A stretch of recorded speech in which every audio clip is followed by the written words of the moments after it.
You know what time it is before you look at the clock. You've known for the last 40 minutes. You're counting down, not to something good, just to the moment you're allowed to leave. And you will leave. You'll drive home, or take the train, or sit in traffic, and somewhere in that commute the tension in your shoulders will drop slightly. Not because anything changed, just because you're not there anymore. And then you'll wake up tomorrow and do it again. You're not burned out from working too hard. You're burned out from working too long at something that doesn't feel like yours. Every Sunday evening carries a specific weight that Friday never fully lifts. And the worst part isn't the job. The worst part is that you can't quit. The rent is real. The bills are real. The people depending on you are real. So you go back. And somewhere between the alarm and the parking lot, you start wondering, is this just what adult life is? Is there a way to survive this without losing something more important than the paycheck? Almost 2,000 years ago, one of the wealthiest and most powerful men in Rome sat down and wrote a letter to his friend about exactly this. His name was Seneca. And here's what makes him different from every other philosopher you might expect here. He wasn't writing from a place of freedom. He was working for Nero, one of history's most volatile and dangerous employers. He couldn't simply walk away. The consequences of leaving were potentially fatal. Seneca understood the trap from the inside. And what he wrote about time, work, and how to actually live inside a life that hasn't yet become what you want it to be is the most practically honest thing the ancient world left us on this specific problem. Seneca's most direct confrontation with this question is in a short work called De Brevitate Vitae, on the shortness of life.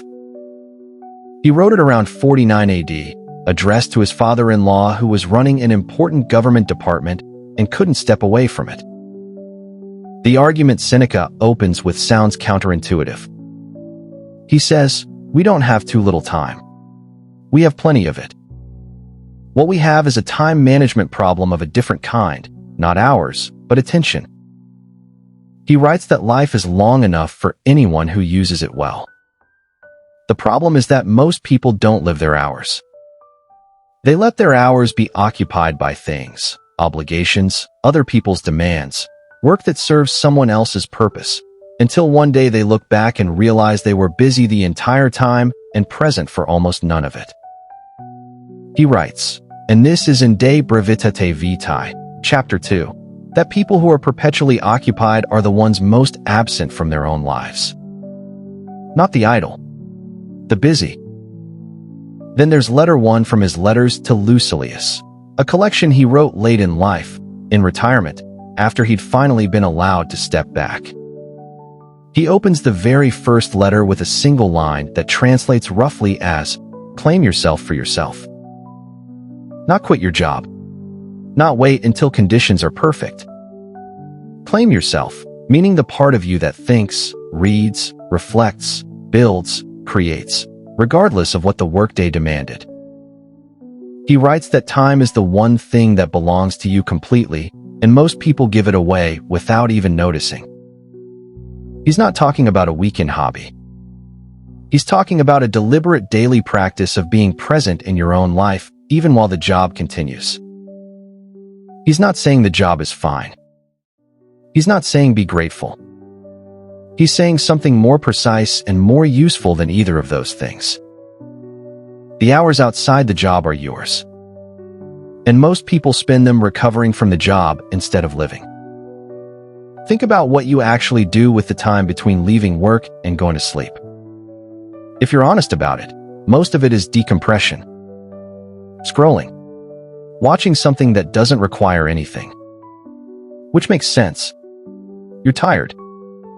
But Seneca would point out that decompression is still the job controlling you. It's using your hours even after you've clocked out. The job took your day and then took your evening too, and you handed the evening over voluntarily because you had nothing deliberate to replace it with. That's the first practical shift.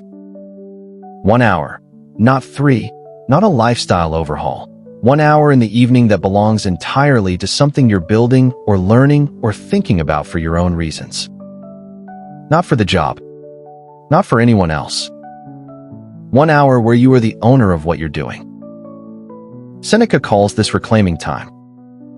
Not finding time, reclaiming it from the things that have quietly taken it. The second shift is about how you carry the job while you're in it. Seneca worked for Nero. He knew the work was compromised. He knew the employer was dangerous and the situation was not what he'd have chosen. And his answer wasn't pretending it was fine. It was maintaining a private interior life that the job couldn't reach. His letters, his philosophy, his writing, those continued alongside the obligation. The obligation didn't get to define the whole of who he was. You can do the same thing inside a job you hate. Not by pretending the job is meaningful when it isn't. By being honest with yourself that the job is currently a financial necessity, not your identity, not your ceiling, not your permanent situation. That reframe isn't denial. It's precision. You're not someone who works a job they hate.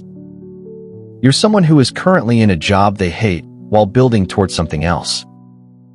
That while is everything. The third shift is the most important one, and it's the one most people skip because it requires honesty rather than motivation. What are you building toward? Not a fantasy. Not a vague someday. Something specific enough to spend 1 hour on tonight. Seneca's argument is that a life without a direction of your own is what makes the job unbearable, because the job becomes the whole story instead of one chapter of it. The people who survive difficult work situations without losing themselves are the ones who know what the work is for, even if what it's for is simply buying time until something better becomes possible. That's not inspiration. That's what Seneca actually did, sitting inside a situation he couldn't walk out of, writing the letters that are still here 2,000 years later. Here's what Seneca doesn't fix. And I want to be direct about this because this is where philosophy earns your trust or loses it. If you are in a job that is actively harming you, psychologically, physically, in ways that go beyond the ordinary difficulty of work you dislike, reclaiming 1 hour and reframing your identity is not sufficient. Seneca's framework assumes a baseline of stability. It doesn't work as a coping strategy for a genuinely toxic or abusive environment. If the situation is that serious, the philosophy of the hour isn't your answer. Practical exit planning is. And even in ordinary situations, a job you hate, but that functions normally, Seneca's letters are honest about the fact that he eventually had to leave. He retired from Nero's court as soon as he could negotiate it. He didn't recommend staying indefinitely in situations that cost too much. He recommended surviving them well until leaving became possible, not treating endurance as a permanent virtue. One thing Seneca's letters don't change: the financial math. The rent is still the same number. The bills don't adjust because you've read De Brevitate Vitae. This framework isn't asking you to pretend the money isn't real or that leaving is easy when it isn't. What it's arguing is narrower than that. Don't let the financial necessity also take your evenings, your thinking, and your sense of who you are. The job already has your hours. It doesn't get to have the rest. One more limit. The 1 hour of reclaiming yourself only works if the hour is real. Not aspirational. Not scheduled and then surrendered to the same decompression that took your evening before. If you don't protect that hour with the same seriousness you protect your alarm clock, it won't exist. Seneca's framework requires actual daily execution. The philosophy is simple. The discipline is the hard part. Tonight, not next week, tonight, open something.